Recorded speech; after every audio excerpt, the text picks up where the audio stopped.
So what did Dr. Glauser not do that a reasonable physician would have done? He did not ask Josh, do you have sleep apnea? It's a simple question. Do you have sleep apnea?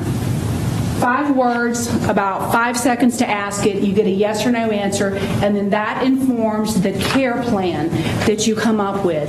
That informs the telemetry monitor, the pulse oximeter, all of the safety nets that would have prevented Marjana Hamby from being in this courtroom for the past 10 days.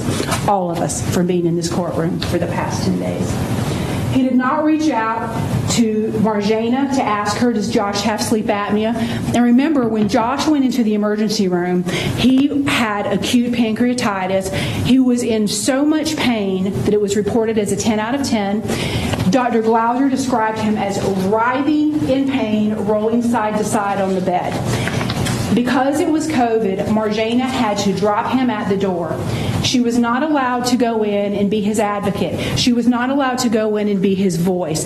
She was not allowed to go in and say, let me tell you, because I'm not in agony, I'm not in pain, I'm more clear-headed, let me tick off the things, whether they're important or not, I don't know, but as a doctor, maybe they're important to you. They never called Marjana, never asked those questions. Again, never asked him to Josh. He didn't reach out to Dr. Johnson, who was Josh Hamby's primary care physician, who certainly knew about the sleep apnea because it was in his records. Does our mutual patient, Josh Hamby, have sleep apnea? No doctor-to-doctor communication about this patient who was in so much pain that Dr. Glauser in his deposition, which you heard him admit on the stand, said, well, I didn't ask him. He was in so much pain, I don't even know if he could have answered me.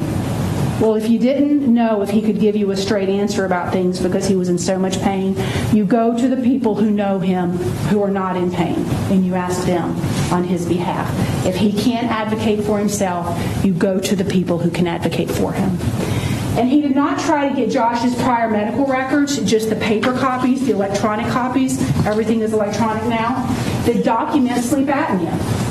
He did not order the telemetry monitor, and he didn't even order the little clip that goes on his finger, the pulse ox.